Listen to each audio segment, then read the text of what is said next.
In the heart of Lusaka lived two strangers from different worlds. Jabari Mwansa, a lonely tech millionaire hiding behind walls of glass and silence. Thandiwe Banda, a humble housemaid with calloused hands and a heart full of light. They were never meant to meet, but fate had other plans. Jabari Mwansa stood on his balcony, arms folded, watching from above. Thandiwe, his housemaid, was hurrying down the steps again, two shopping bags in her hands. She was always efficient, always quiet, but lately, always leaving early. And he was suspecting that she was stealing from his house. "Thandiwe," he called out. She stopped, turning slowly. "Yes, Mr. Mwansa. What's in the bags?" She looked down at them, gripping the handles tighter. "Just groceries, sir, for my mother." Jabari studied her face. She looked calm, but her voice, there was something off. "Is she unwell again?" Thandiwe nodded. "Yes, she's not been strong lately." "You've been leaving early 3 times this week," he said, stepping closer. "Are you sure there's nothing else?" She hesitated. "I'm just trying to take care of family, sir. I'm sorry if it's a problem." Jabari's tone hardened. "I don't like lies, Thandiwe." Her eyes flinched. "Then maybe you should hire someone else." She turned and walked away.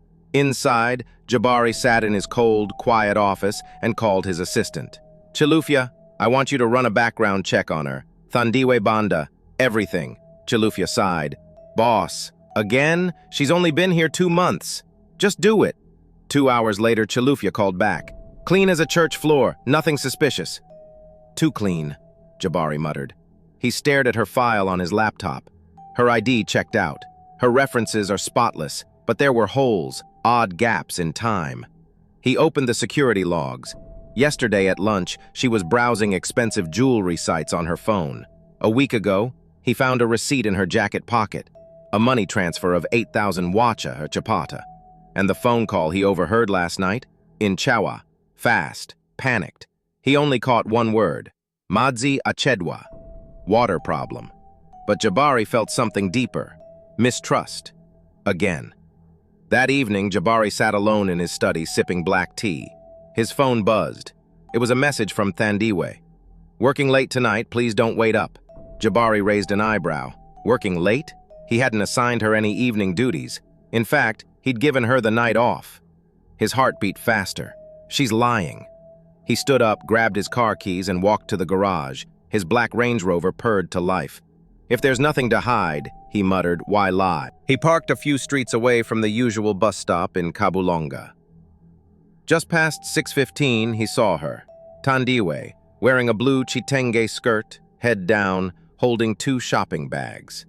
She boarded the number 12 bus heading to Madis Township. Jabari followed quietly, 3 cars behind. The roads changed quickly. Neat lawns turned to dusty alleys. Streetlights flickered. Children played near ditches. The bus stopped, and Thandiwe stepped off near a crumbling building with faded paint. A sign above the door read, Tiende Pamadzi Community Center. Jabari frowned. What is this place? He parked and walked closer, staying in the shadows. Through a cracked window, he peeked inside. There she was. Thandiwe placed the bags on a small table. A group of elderly men and women sat in plastic chairs, each holding a notebook. Thandiwe smiled, warm and wide. Okay, let's practice again. Can I please have a glass of water? The old man beside her mumbled something. She bent beside him gently, repeating the phrase with patience. Laughter erupted when an old lady said, "Can I have chicken and 3 husbands?" The whole room chuckled, including Thandiwe. Jabari stepped back, stunned. She's not stealing, she's teaching. She's feeding people, she's giving. For the next hour, he watched her lead the class, help serve sandwiches, and clean up with the elders. Her face glowed.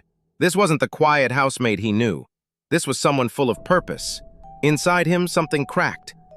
All this time, he thought she was hiding something dark, but what she was hiding was light. Jabari couldn't stop watching her. From the cracked window, he saw a woman transformed. Thandiwe was laughing, moving from one student to the next, correcting words gently, kneeling by their chairs, clapping when they got it right. Very good, Mama Joyce. That was perfect. She gave encouragement like water, freely, endlessly. Jabari leaned against the wall outside, heart tight in his chest. She had never smiled like that in his house, never laughed so openly. He had only seen her as quiet, careful, like a shadow moving between rooms. But here, she was the sun. After the lesson, Thandiwe opened her shopping bags and brought out loaves of bread, small packs of juice, some boiled eggs and bananas. She laid them on a table and began handing them out. "Eat, Mama Cheleshe, you didn't have lunch today?" "Baba Tembo, take 2 eggs. You walked all the way here." They joked, ate, and thanked her like she was a daughter to them. One of the men said, "We don't just come for English, we come for your love." She smiled, wiping her hands. "And I come for all of you." Jabari backed away slowly, shaken. That night at home, he couldn't sleep. Instead, he sat in his study, searching everything he could find about Tienda Pamadzi Community Center. It was worse than he expected. The building was old. Their donation records were public. The center ran almost entirely on volunteer help and small gifts from market vendors and church groups. Rent was overdue. Their programs were shrinking. They were 3 months away from shutting down. Jabari stared at the screen. She's working 3 jobs to keep this place alive. He opened his banking app, stared at the screen for a long time, then typed in K1 million kwacha. He didn't attach his name. The next morning, Jabari sat at the kitchen table sipping tea when the door opened. Thandiwe rushed in, beaming. Her eyes were sparkling like morning dew. "Mr. Mwansa!" she shouted. "You won't believe what happened!" He raised an eyebrow calmly. "The center.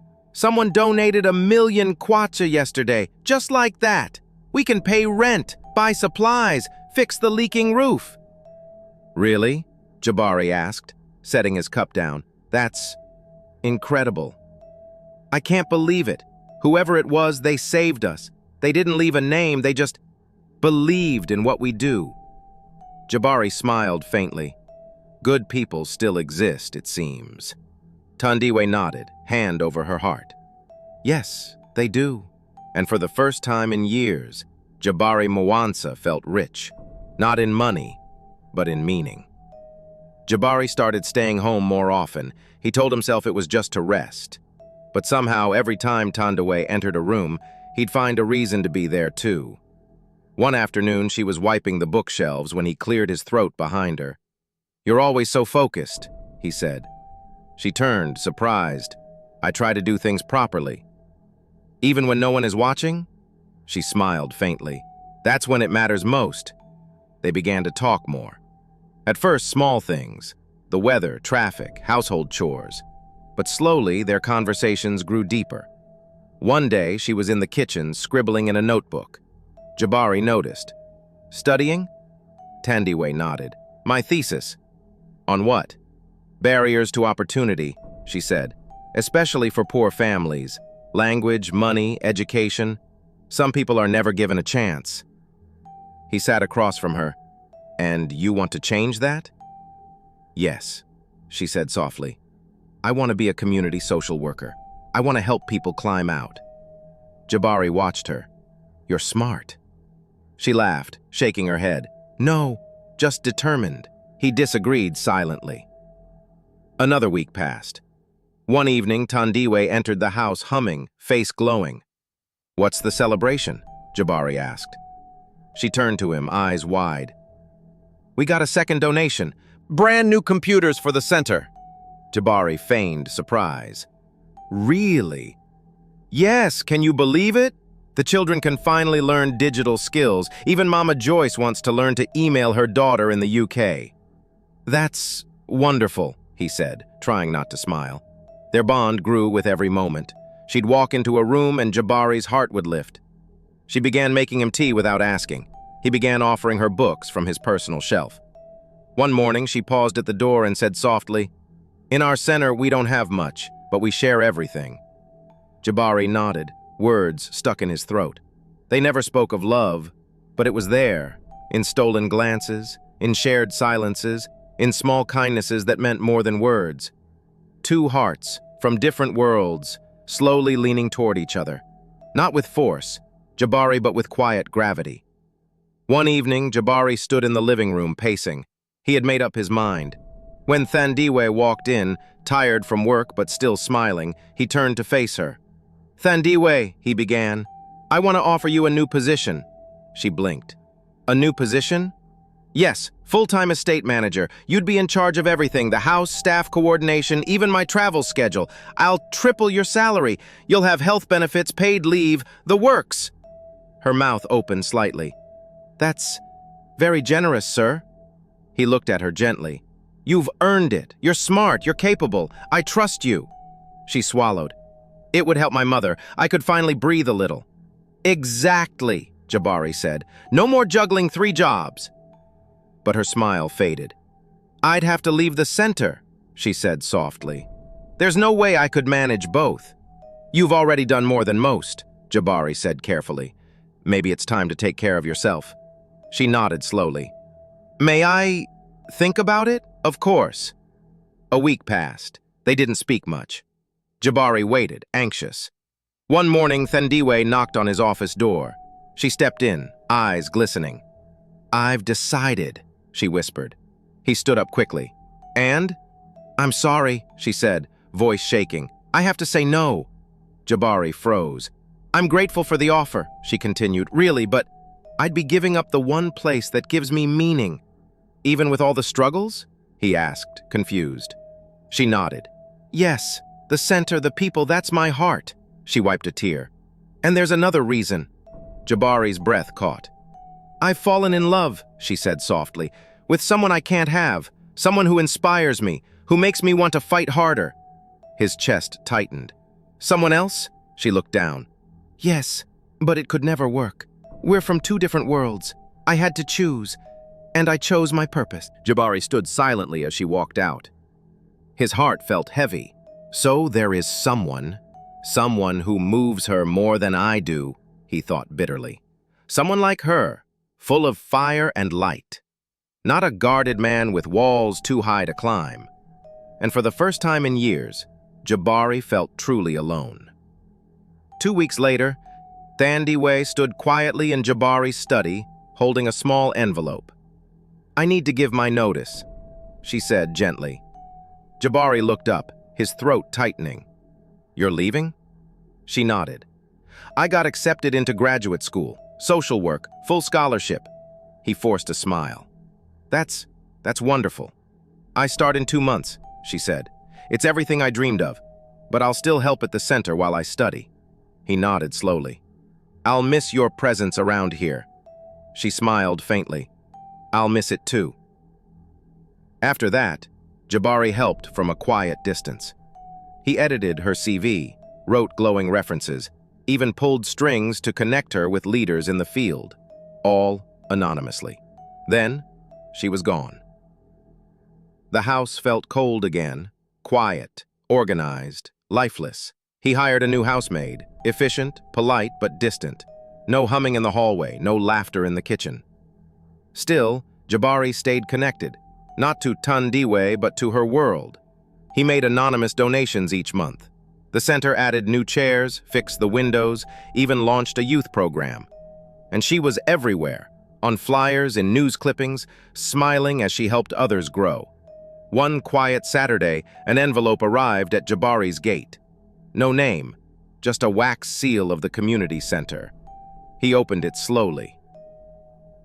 "You are invited to the Tiende Pamodzi annual gala honoring our volunteer of the year, Miss Thandiwe Banda."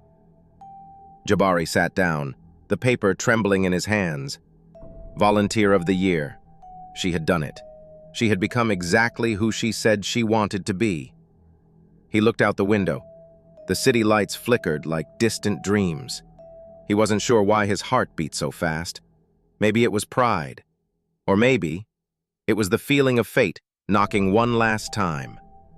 The Tiende Pamodzi Center looked like a dream that night. String lights twinkled above, and families sat at decorated tables, laughter filling the air. Jabari stood quietly near the back wall, dressed in a dark blue suit. He didn't belong here, not really, but he had to see her. Then he saw her. Thandiwe walked in, wearing a simple green dress, her hair tied back, her eyes shining. She moved through the crowd with grace, hugging students, shaking hands with elders. Their eyes met across the room. She paused. His heart jumped. Before he could move, someone stepped on stage. "Please welcome our Volunteer of the Year, Thandiwe Banda." The room erupted in cheers. Thandiwe walked to the stage holding a small glass plaque. She took the mic, her voice steady. "This place saved me," she said. "When I felt small, it made me feel needed. When we almost closed, someone gave, quietly, generously, without asking for anything in return. An angel we never met." She paused, her eyes sweeping the crowd. For a moment, they landed on Jabari again. "To that person, wherever you are, you saved us. You gave people like Mama Joyce and Baba Tembo another chance to dream." The applause was thunderous. After the ceremony, Thandiwe found Jabari standing near the hallway. "You came," she said, voice soft. "I had to," he replied. They stood in silence. "There's something I need to tell you," Jabari said. She nodded. "The donations, the computers, even the money for your mother's surgery. It was me." Her eyes widened. "You?" "I followed you that night. I thought you were stealing, but instead I saw the most beautiful thing I've ever seen." Thandiwe stepped back, hurt. "You watched my life, and never told me?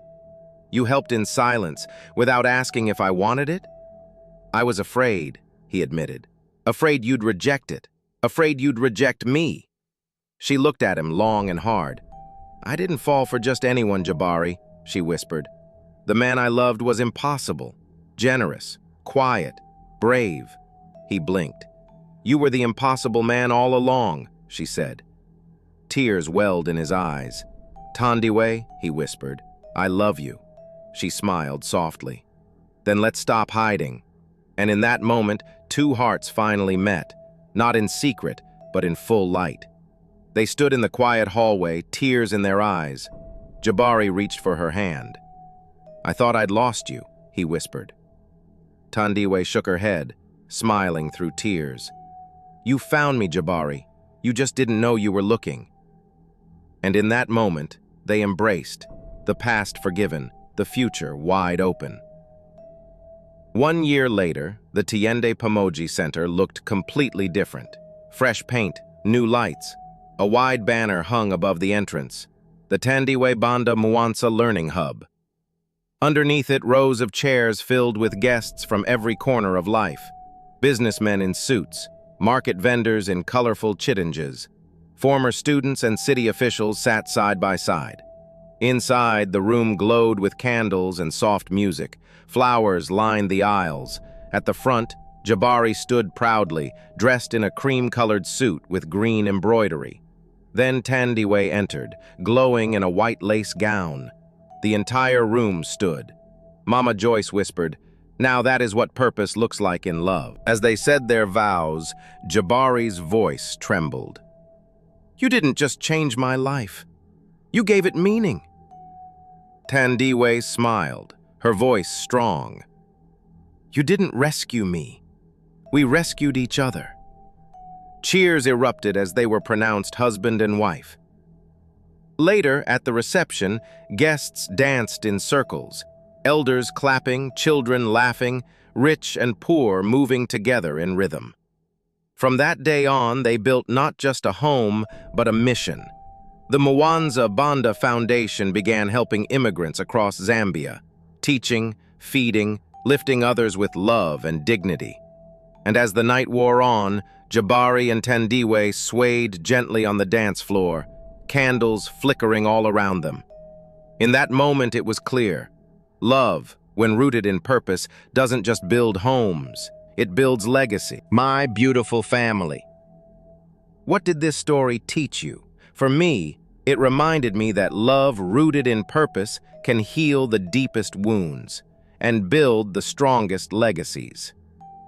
If you believe that kindness, sacrifice, and faith still have power in today's world, type legacy in the comments.